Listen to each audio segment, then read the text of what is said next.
Good evening. I'd like to officially call the business meeting for March 30th, 2020 to order.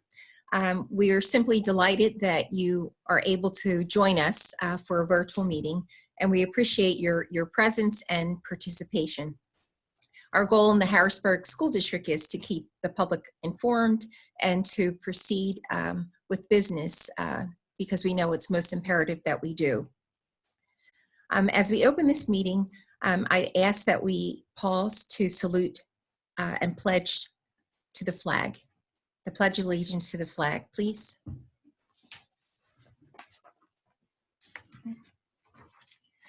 I pledge allegiance to the flag of the United States of America and to the republic for which it stands, one nation, under God, indivisible, with liberty and justice for all. Thank you.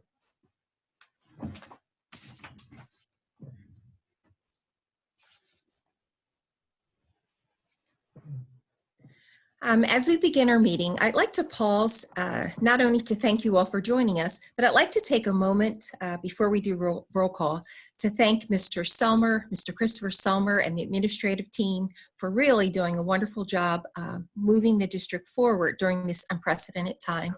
I'd also like to thank the administrators, our teachers and staff, as well as the board of directors for the support that's been rendered to our students and families. And on that note, Ms. Anderson, would you please commence with roll call?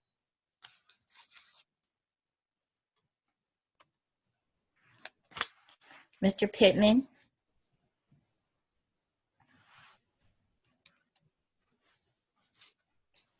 Ms. Fowler.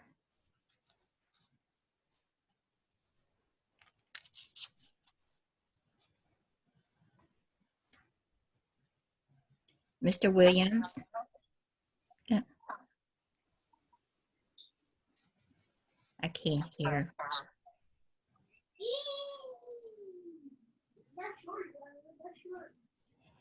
Mr. Pittman. Ms. Fowler. Mr. Williams.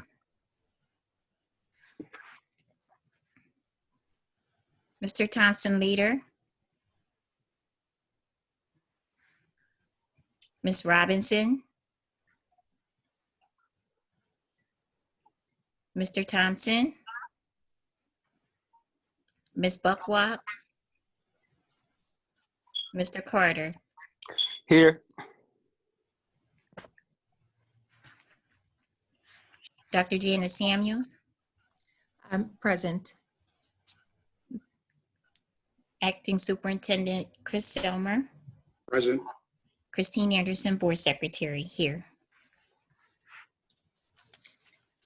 Thank you, Ms. Anderson.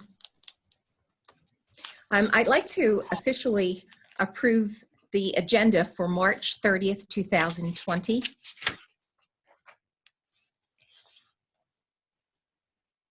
I would also like to approve the minute, the board minutes for February 18th, 2020.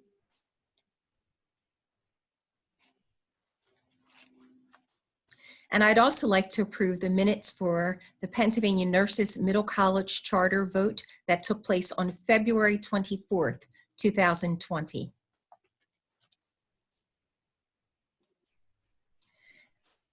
And as we proceed and prepare for public, the acknowledgement of public comments, I'd like to turn the meeting over to Mr. Christopher Selmer. Thank you, Dr. Samuels. 3.1 is an acknowledgement of the virtual board meeting that we are having tonight and other virtual board meetings we may need to have in the future. On the agenda tonight under the Office of Superintendent, 5.1.1 is a resolution to suspend policies that will allow us to have our board business meetings virtually in this format. So I just wanted to call that to the attention of the public prior to the official vote when we go through our business under Office of Superintendent. Thank you, Mr. Selmer. Thank you, Dr. Samuels. I'd like to take a moment to approve the recommendation that Mr. Summer made that we suspend various policies to enable us to move forward with the virtual meeting that we are going to experience this evening for Monday, March 30th, 2020. That recommendation is approved. Thank you, Dr. Samuels. Thank you. Mr. Summer, I ask that you continue to proceed. Okay, thank you. For 3.2 guidelines for public comment, Ms. Anderson, was there any public comment emailed to you by 2 p.m. today? We have no public comments at this time. Okay, very good. Thank you, Ms. Anderson. You're welcome. Section 4 under presentations, the Board of Directors and Administration and Receiver had a committee of the whole meeting on March 9th of 2020. The presentations that were discussed during that committee of the whole are attached for the record for the board meeting. There was a presentation, a very informative presentation on our audited financial report, which Ms. Edling will discuss during Office of Business Services. And then there was a presentation by our Chief Academic Officer, Dr. Sue Sneath, which was an academic services update that is attached for the public if they're interested in viewing that. During the superintendent's report, we will speak about academics given the unique times we're in with the COVID-19 situation. And if we could move right into Office of Superintendent for recommendations for the receiver. The first recommendation was already approved by the receiver, and that was the motion to suspend policies related to the ability of the school district to have their business meetings virtually. So that was already approved, and I thank the receiver for that. Number 2 is a superintendent update, and I have a few minutes here I want to spend providing an update on where we've come in the past 2.5 weeks. All of our worlds have been turned upside down with the increasing spread of the COVID-19 virus. And many school districts were called into action quickly the weekend of March 14th to try to come up with contingency plans regarding a number of operational issues, including food distribution, academic continuity, etc. So I want to spend a minute or two just going over some of the key tasks that have happened in the past 2 weeks that are of note. As I mentioned on March 14th, that was a Saturday, we implemented as a district an incident command structure where we reorganized our administration somewhat to be able to respond to what we believed at that point would be an ongoing crisis with the COVID-19, and unfortunately, it appears we were accurate with that assessment. When I say incident command structure, what that means is we set up different offices that may have not been part of our current organizational structure to meet needs at hand. And the most specific example I could provide to you is Dr. Latrice Mumine is our Director of Accountability. We actually set up a Director for Food Distribution and Services where Dr. Mumine took on that role under our incident command structure because we knew that specific task would be a heavy lift, and it's something we wanted to be accomplished in very short term fashion. So again, just a quick example of what I mean when I'm talking about the incident command structure that we put in place. At the same time, we also acknowledged who our essential personnel would be. And again, that's a fluid list, but we did let our employees know that, from facilities and custodial, food service, our directors in our offices, some of our Act 93 staff, security staff, and then myself and the superintendent's office would be part of essential personnel to help support the school district during these trying times. The other key issue that we needed to work on quickly was assurances for our staff around payroll. There were many questions when the closure was announced by Governor Wolf the initial closure was through March 30th today, about payroll, et cetera. So we were able to put out communication to our staff to explain the process regarding payroll. On the 17th of March, we announced a partnership with the Central PA Food Bank, the city community policing regarding food distribution coordination and program for the Harrisburg School District. We also, on the 18th, we made a decision that we were going to close 6 of our buildings the following week. So basically what we decided to do was the buildings that were part of our food distribution program were, they would stay open. And again, they're not even functioning 5 days a week currently, but they would stay open during this time. And the other buildings, we started to basically ramp down operations and really tried to shut them down during this time.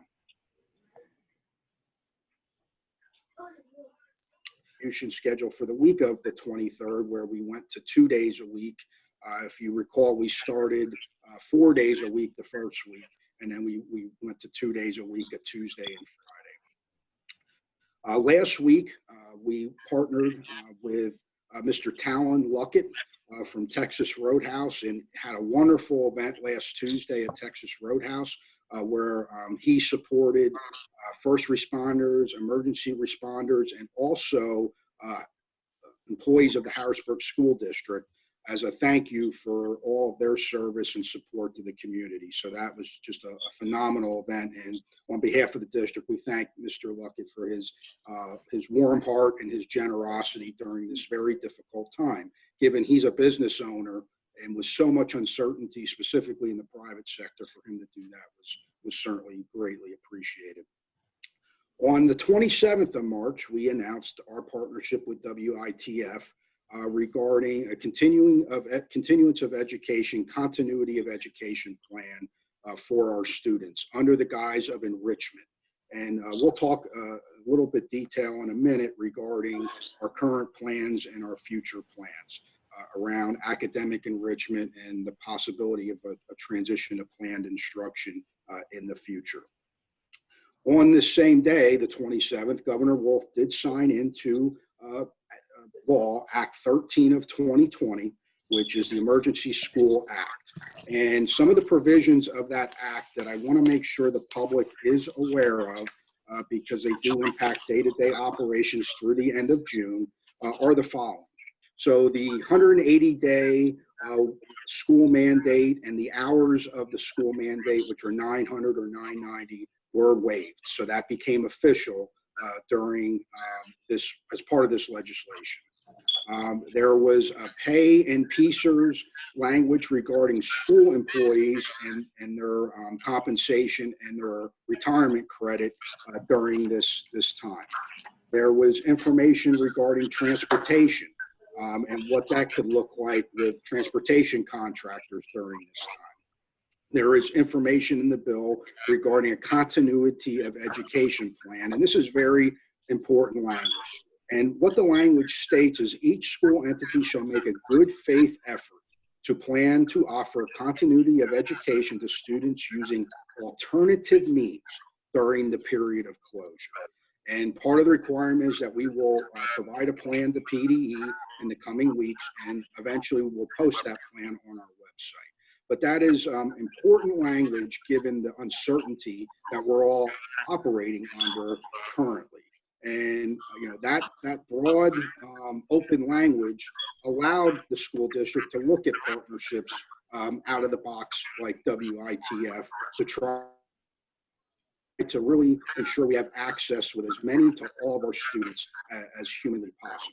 As part of the work with looking at the access, our teacher team last week reached out and made over 5,000 calls to families regarding the, first of all, finding out how are they doing during this difficult time. Do they have any needs that the school district could help with? But then also to find out what technology and supports currently exist in the homes of our families. And I just want to quickly share that what the data showed is that we were able to reach about 3,300 student families. We made over close to 5,000 calls, so that's a approximately 69% success rate. What it showed was that of the 32, what's less than 3,300 students we reached, over 3,100 have access to television, either public broadcasting or cable TV. 2,900 have access to internet access, but that's a mix of access through a phone versus access through an internet connection into the home. Of the 2,900, 2,170 have internet and computer as a mix. So you start to see is once you break down the television avenue and then you look at internet only, once you start taking a deeper dive into the integration of the technology and devices in the home, the numbers regarding access start to come down. And so over the next couple of weeks, certainly there's some things we believe we can work with as for under the continuity of education, under the academic enrichment. But again, I just want the public to understand is, we're trying to make decisions quickly during very uncertain times, but using data to still try and drive decision making on how we can best support our students and our families during this difficult time. I think for many of us, it feels like this has been months, but it's only been weeks that we've been working through this. And I think we all need to keep that in mind as we work through these very challenging and unique times together. And that's really how we're going to get through this, is all of us working together for the betterment of our students and the community at large. The other legislation, I want to mention one other thing regarding the state legislation. There's also language in there regarding special education, and there's requirement in writing that districts reach out to parents that have students under an IEP, an individualized education plan. So the district is working through that process. Again, the legislation just became law on Friday. So I just went Friday afternoon, actually, was when the governor signed it. So we're really only one full day into the legislation being full work day being enacted. So again, but parents can expect information to be forthcoming over the next week or so. The other legislation that was passed was at the federal level. It was over a $2 trillion package, which is called the CARES package. And one thing as a school district we're working through is how the state legislation that was passed and the federal legislation that was passed, how do they work together? How are they potentially in conflict in some areas? So as a district administration, we're trying to work through the consistencies of the legislation, and there may be some things that are in conflict, and what that means for us operationally as we continue to move forward. I would like to ask Dr. Sneath if you could just add a few points regarding our academic planning up to this point, and then what we may be looking at broadly as we move forward in the next couple of weeks. Sure. Our team has been really busy. As soon as the closure was announced, we immediately started working on a first layer of access to education, and we posted it on the website on Tuesday the 17th. And that was suggestions of learning to do at home with your child. And the goal was to make sure that we provided ideas that parents could do with their children with the items that they most likely had in their household. 2 days later, we uploaded for those people, for the families that have access to the internet, we posted a comprehensive list of learning at home links for all different subject areas, all different age ranges. We vetted all of them to make sure that they were strong. They were strong documents, and we've been adding to that. A couple days later, we also were able to vet several apps that were learning apps. So we added that document to the academic enrichment page. And at the same time that we added the academic apps, we also asked our teachers to make those phone calls home, and we created a Google form so that we could keep track of all the data that we were collecting. And we asked everything from what kind of devices people had to internet access to even gaming devices, so that we could potentially reach kids through their gaming, their PlayStation, and that kind of thing. So we really were trying to think as out of the box as we possibly could, because our goal is to have access to every single child in Harrisburg in one way or another. That led us to have that conversation with WITF and to seek out their partnership in perhaps customizing some of the programs that they already have published into an order that covers the teaching and learning that is yet to occur for every grade level between March and June. And that was announced on Friday. Right? Yeah, that was announced on Friday. And you'll see a link on the website to those learning at home opportunities, as well as the menu of recommended programming for children pre-K through 12th grade. Here, it's important for me to remind people that, you think of WITF and PBS as kid program, kid educational program, but it is birth to adult programming. They have 2 stations, and some of their programming are intended for teenage children and adults as well. So we were able to kind of use their current program for now to make sure that we could get something out as soon as possible to all of our families.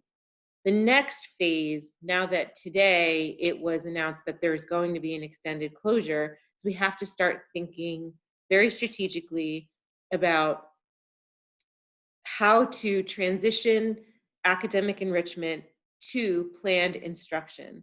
And we have been thinking about that and talking about that. We're talking about everything from providing online instruction to perhaps certain populations of students. We've been talking about providing teletherapy for our students with special needs. We've spoken with the mayor, and he's provided us with his public TV channel, so that if we wanted to make special announcements, or if we wanted to model what we would love parents to do when they're talking to their children about what they're watching on television, or if we wanted to provide a lesson and have it streamed through the TV. So we've really been trying to think every which way that we can have access to every one of our Harrisburg children. So we're very pleased with where we are so far, but we know that we have a great deal of more work to do as we start to finalize some of these plans. Thank you, Dr. Sneath, for that comprehensive update. And the other piece I'd like to mention that was also announced today has to do with Dauphin County. Will be under a stay-at-home order as of 8 p.m. tonight. I want to mention to the public, though, that allowable essential travel, that education is part of the exemption for allowable essential travel. Specifically, travel to and from educational institutions for purposes of receiving materials for distance learning, for receiving meals, and any other related services. So I want to ensure the public that our food distribution program is still going to be running. We will be running tomorrow from 11 to 12:30, and then with the Central PA Food Bank from 4 to 6.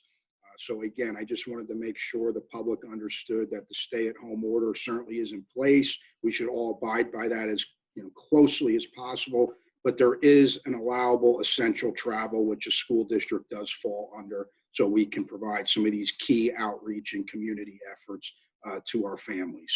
And so I wanted to make sure the public was clear and aware of that.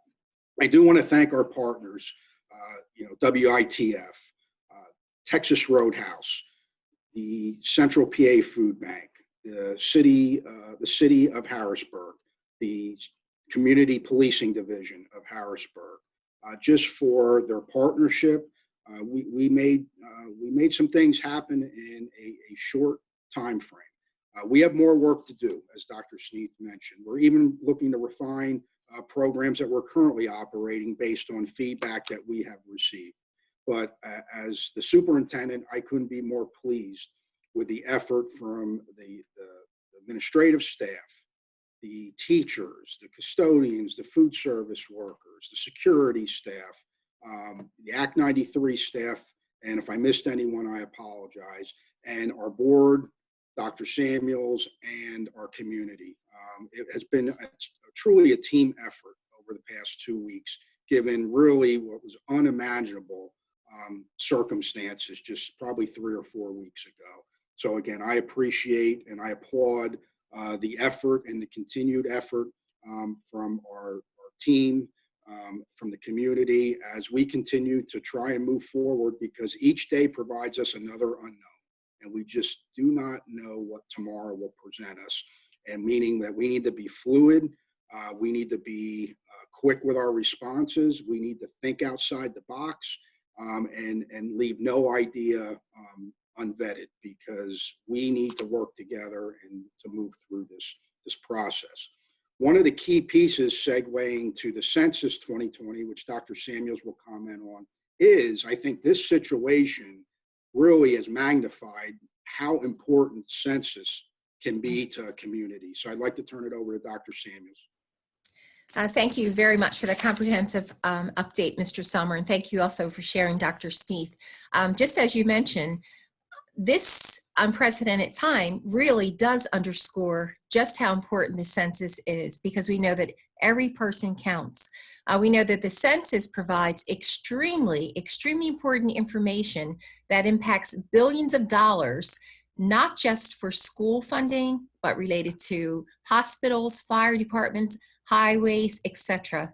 And it's even more so, it's very important that every single person completes the census, and that we also share information with those in the communities, our parents, our guardians of students, etc., that every person in the community counts and makes a difference.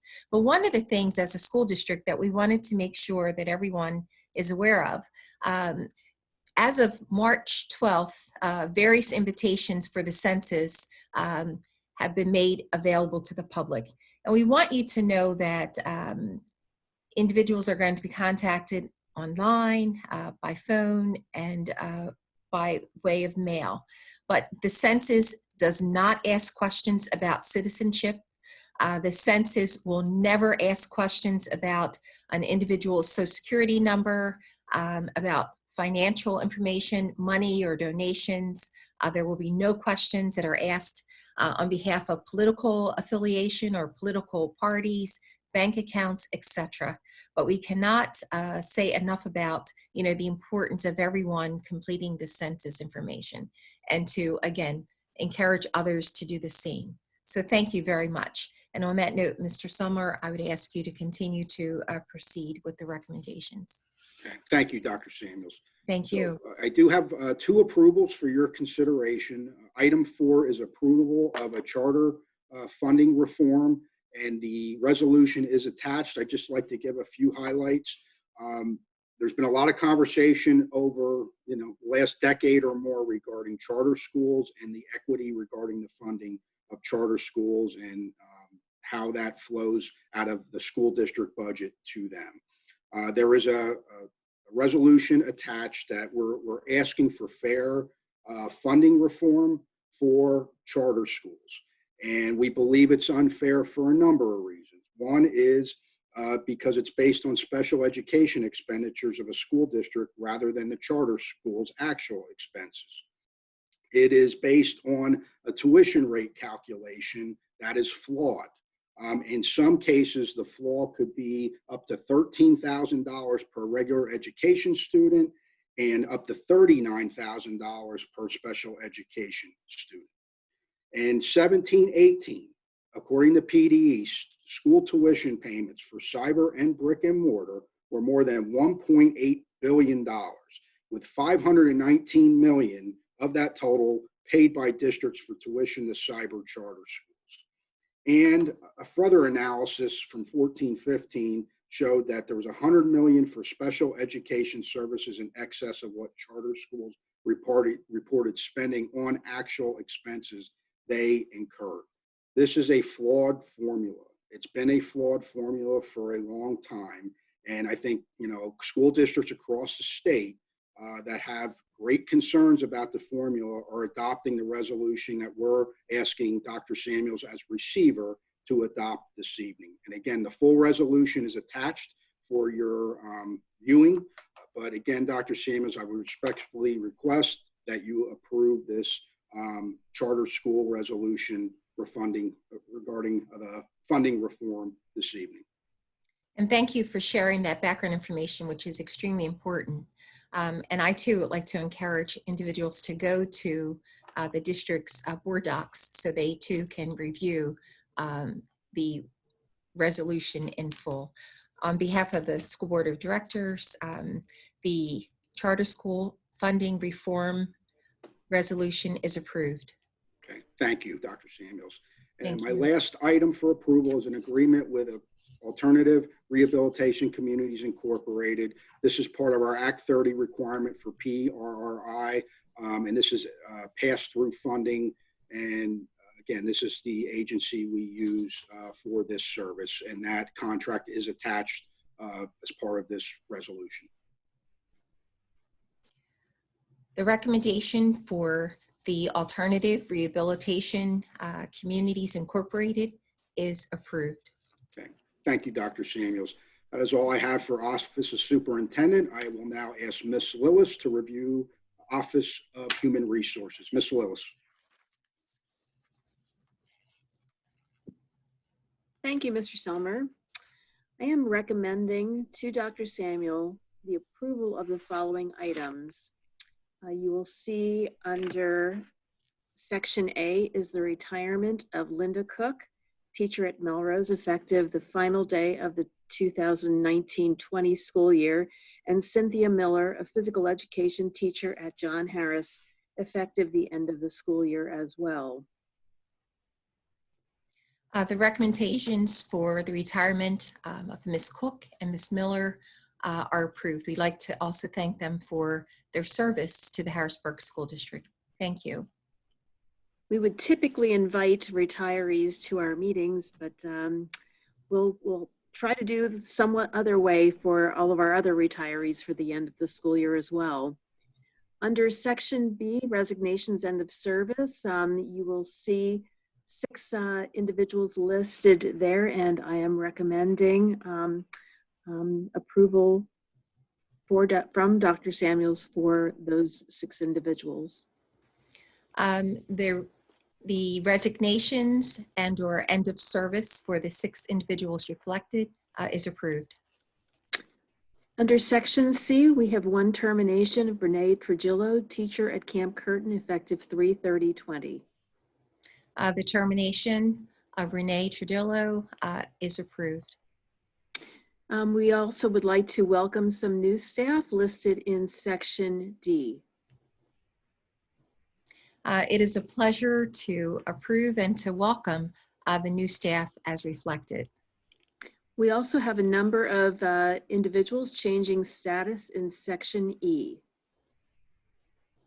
As noted in Section E, the change of status for the employees reflected is approved.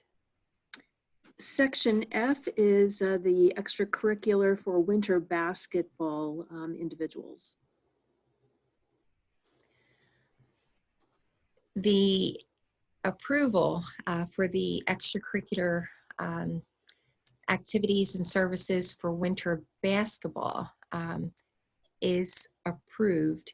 And with further consultation with Mr. Selmer, we will verify the completion of the service for the services that are being recommended for approval.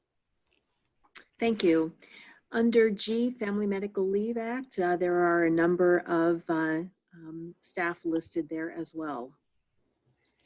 We know that family medical leave does not have to officially be approved, and it is reflected in the agenda for public information.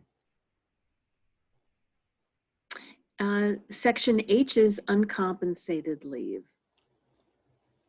The uncompensated leave request for the individuals reflected is approved. Thank you. Thank you. Thank you, Ms. Lillis. I will turn it over to Office of Business Services. I believe we're going to have a special introduction to start Office of Business Services agenda with Sandy Edling.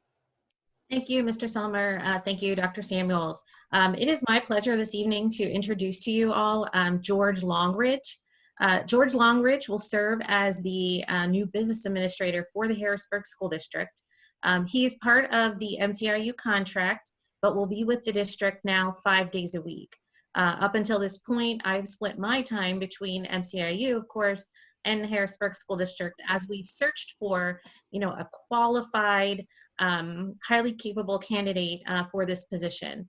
So if Mr. Longridge is available and would like to do a short introduction for himself, tell us a little bit about you. Good evening, everyone. Happy to be here. I've served for about 17 years as a public school business manager, and I know some of the members of the team from my time at a previous position.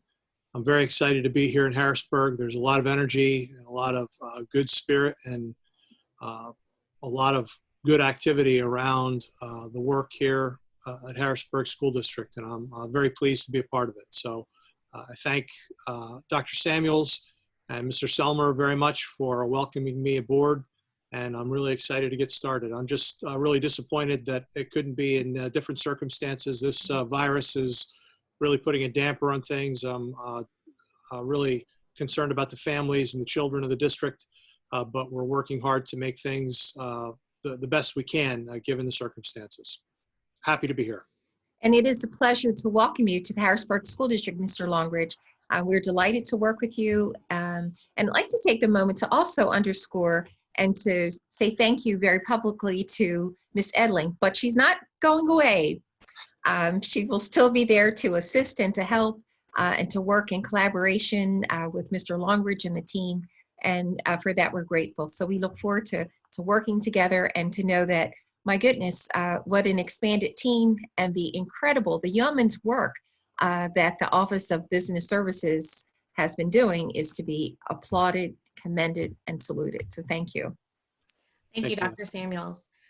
So proceeding along with the agenda under the Office of Business Services this evening, we have several items for approval. The first would be the acceptance of the 2018-2019 audited financial statements. The final audit report is attached in board docs for anyone to review. Earlier this month, I should say, when we did our committee of the whole meeting, Mr. Carl Hogan from BBD LLP provided a quite in-depth review of the audit report. And so, Dr. Samuels, this evening, I would ask for your approval of that report. It is a pleasure to approve the 2018-19 audited financial report. Thank you, Dr. Samuels. Thank you. Item B on the agenda is the approval of the 2021 general operating budget for the capital area intermediate unit. There's a formula that goes into this process to tell us how much each school district contributes towards the general operations of the local intermediate unit. Harrisburg's estimated cost for the 2021 school year towards the general operating budget of capital area IU is $40,109. That is subject to adjustment based on actual student attendance and other factors. The state will calculate that formula for us. But I would ask for approval of that general operating budget this evening. Great. And thank you very much for being very public and very transparent about sharing the portion that the Harrisburg School District is expected to contribute. The 2020-21 general operating budget for the capital area intermediate unit is approved. Thank you. Item number C is an agreement with the Westmoreland Intermediate Unit. One of the items that the district's required to do is for any staff members or contractors that are participating in the school-based access program, we have to confirm that they have not been removed from being able to receive any federal funds. So one of the things that we need to do is check 3 different databases to make sure that those individuals, are all good and cleared. It's a very manual process. So instead, the district is going to partner with the Westmoreland Intermediate Unit through this contract, $1,000 a year with a one-time startup fee of $500 to be able to do that electronically and much more streamlined than previously done. So Dr. Samuels, I would ask for your approval of that agreement this evening. Thank you. The service agreement with the Westmoreland Intermediate Unit for the time period that includes April 1st, 2020 through March 31st, 2021 is approved in the amount reflected. Thank you, Dr. Samuels. Thank you. I'm going to take items D and E together. The first is the approval of the standard cash report for the period ending February 29th, 2020, as well as the approval of the budget transfers in the amount of $51,993. Great. The treasurer's report for the period ending February 29th, 2020, in addition to the budget transfers for the 2019-2020 school year in the amount of $51,993 is approved. Thank you. I'll take the next 2 items together as well. Item number F is the ratification of our accounts payable checks for February 19th and 26th, as well as March 4th, 11th, and 12th. And then in addition, under G, the ratification of the payroll processing for February 21st and March 6th. The accounts payable checks for the time periods that include February 19th, February 26th, March 4th, March 11th, and March 12th are approved. In addition, the payroll processing payments that are reflected for the time period that includes February 21st in the amount of $1,184,589.29. In addition to February 21st, 2020, in the amount of $1,702.87. In addition to March 6th, 2020, in the amount of $1,175,387.03 are approved. Thank you. Item H, we have 10 repository bids that have been submitted to us for review and approval from the Dauphin County Tax Claim Bureau. You can see those 10 bids on the agenda, and I would ask for approval of those. The 10 repository bids as reflected are approved.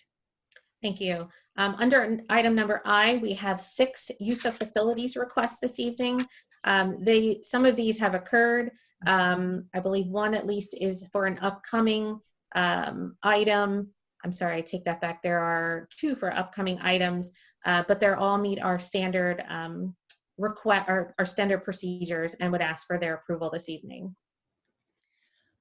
In this particular section of the agenda, the request for use of facilities, they are approved contingent upon what happens with this school calendar. And we know that we are waiting for further direction and guidance from the governor in terms of how we will proceed.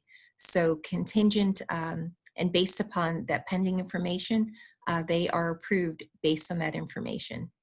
Thank you, Dr. Samuels, and understood. The same would likely apply then to my final item. There are 4 fundraiser requests.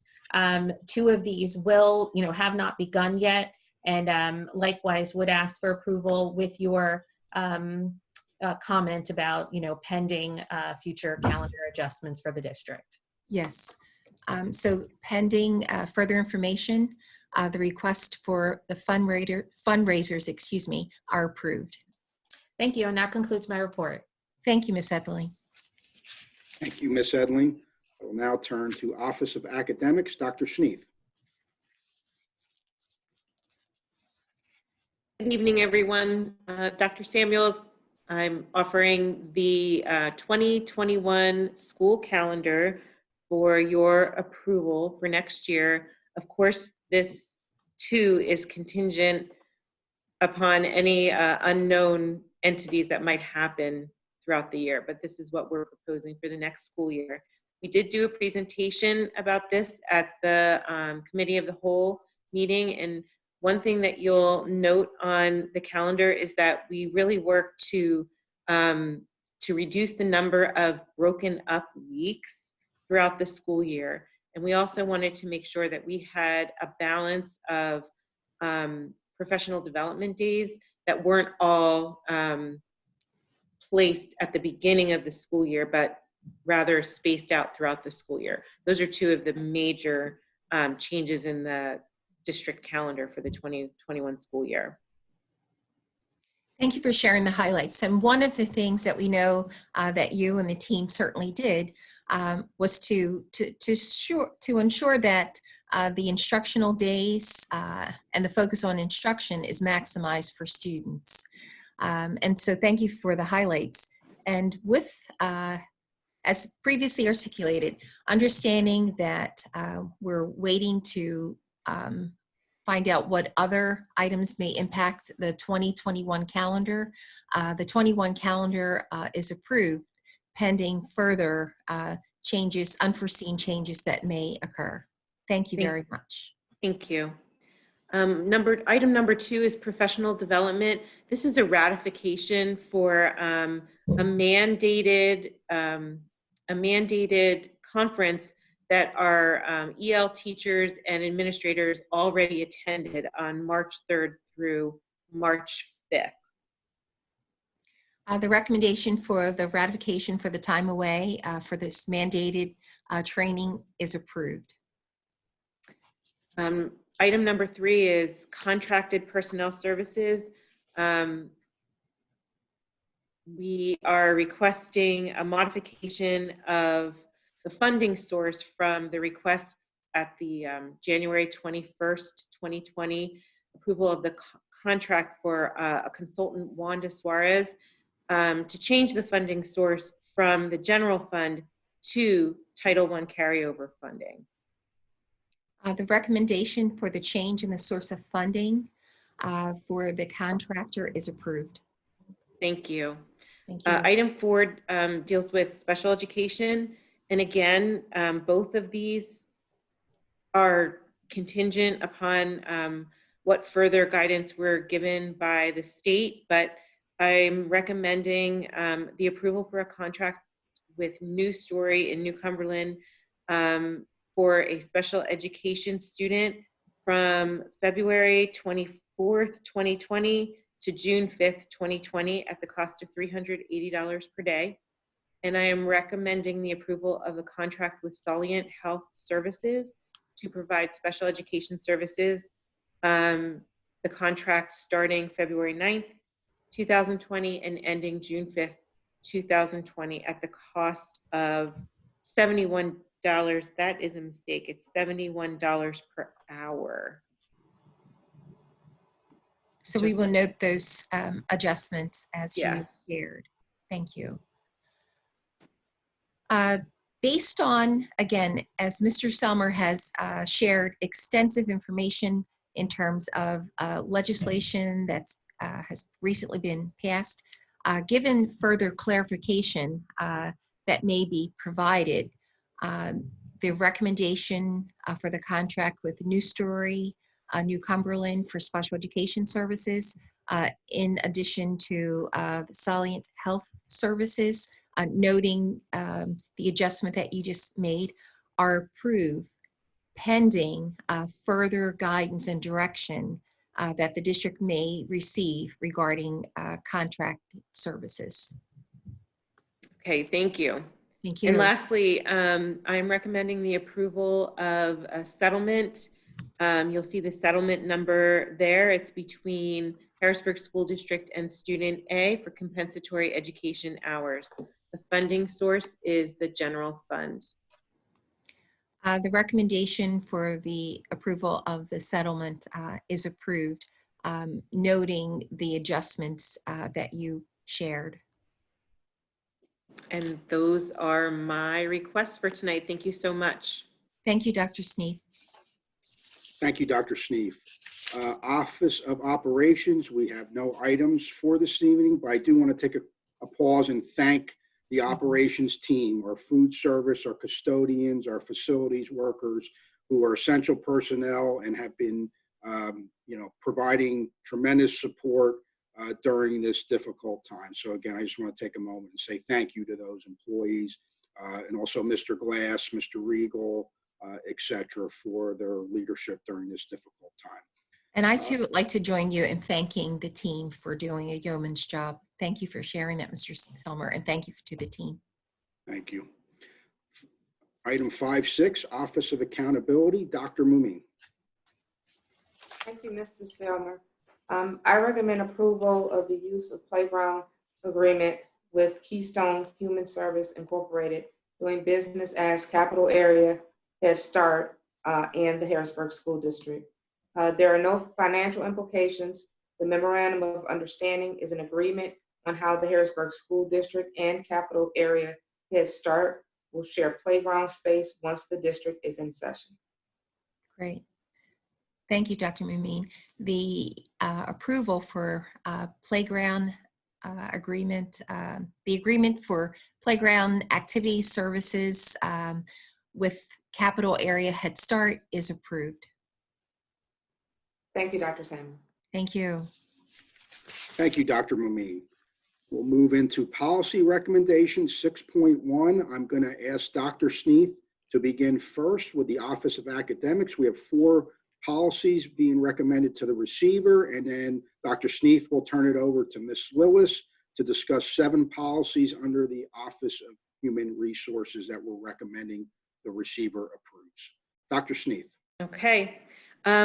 Dr. Samuels, we're looking for approval of the updates to policy 103.1, which is the non-discrimination for qualified students with disabilities. The changes outline a specific procedure when reporting, investigating, disciplining, or appealing a situation involving students with disabilities.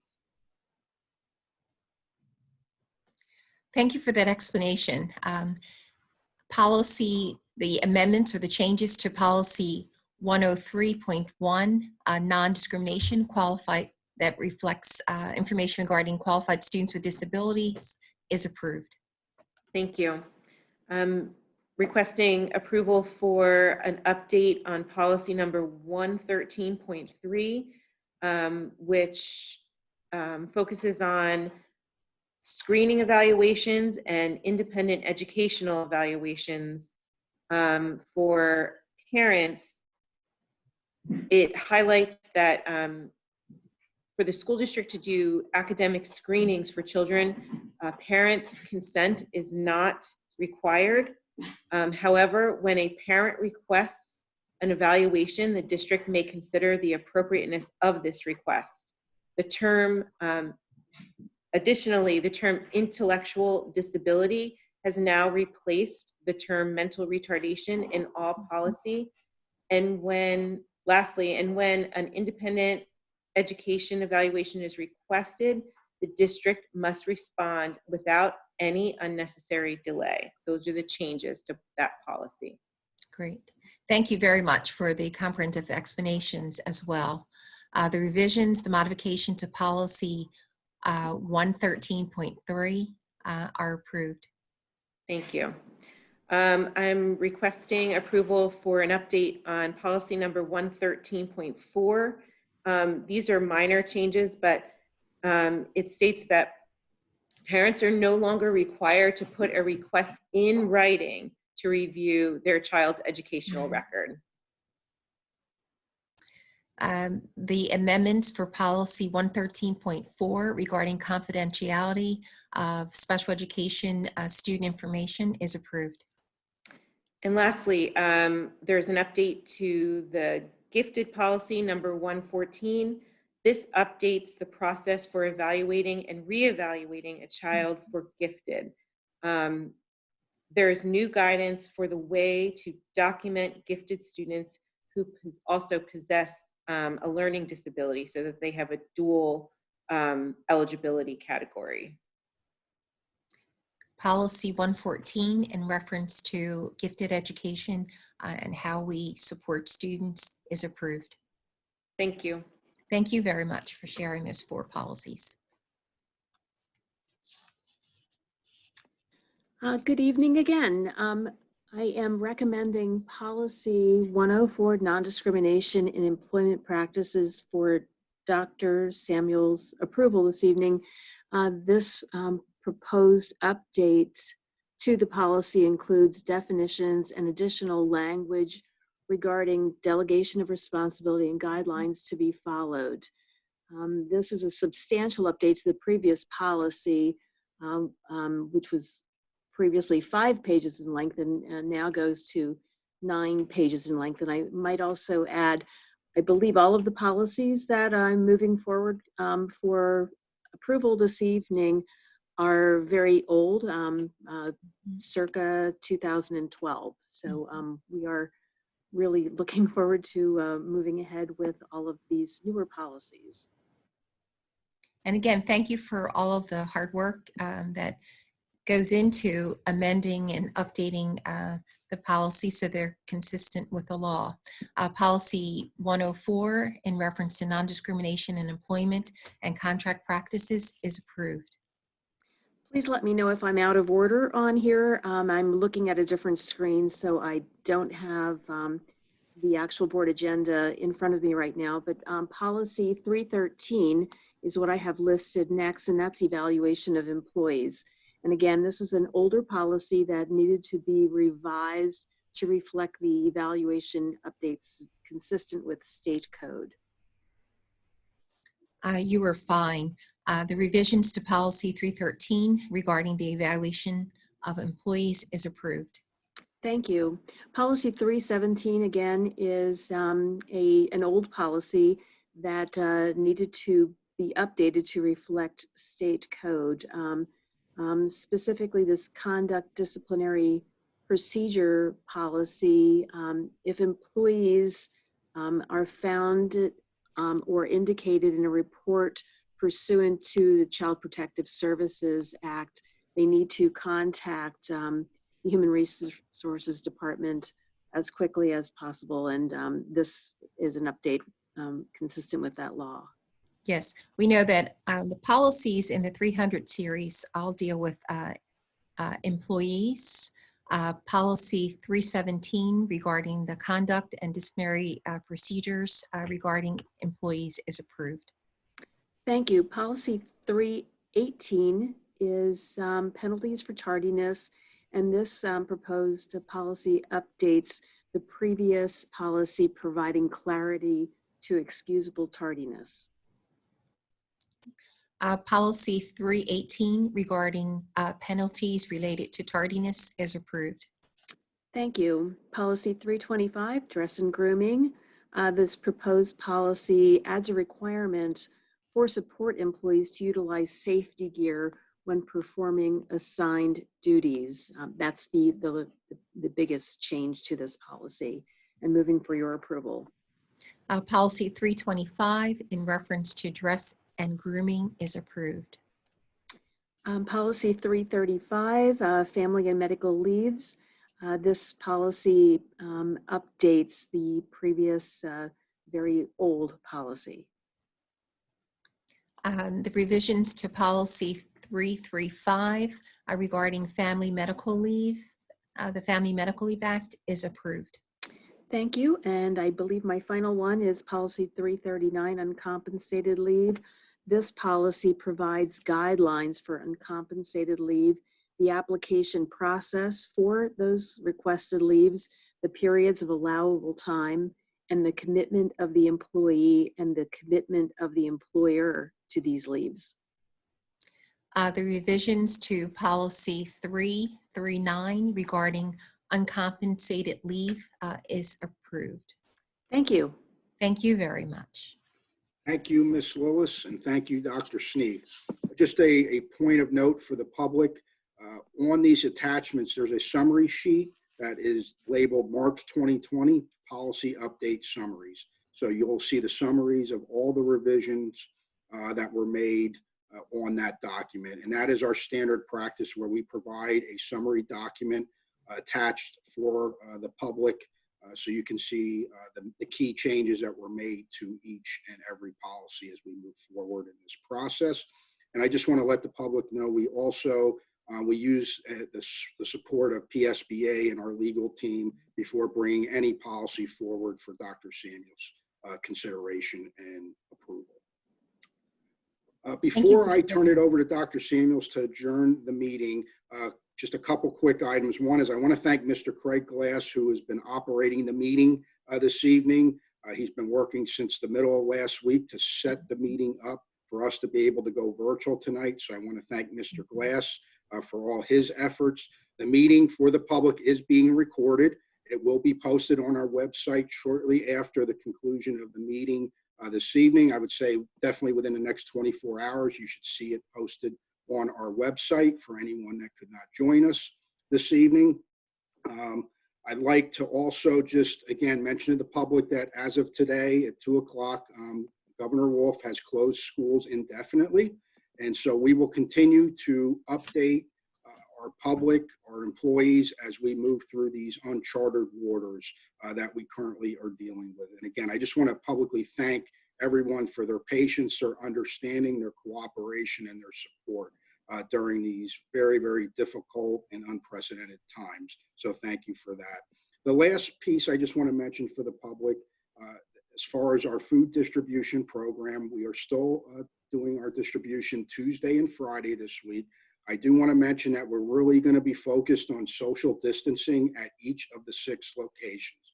We as a school district want to continue to support the community, but we have to do it in as safe as a manner as humanly possible. And so social distancing, limiting interaction will be key as far as our delivery service with our grab and go, which again is tomorrow from 11 to 12:30. And then our partnership with the Central PA Food Bank from 4 to 6, again, Tuesday and this Friday. So again, I want to thank everyone for their support with that program, and just please help us with the social distancing measures that we must put in place to ensure the safety of everyone participating and supporting that program.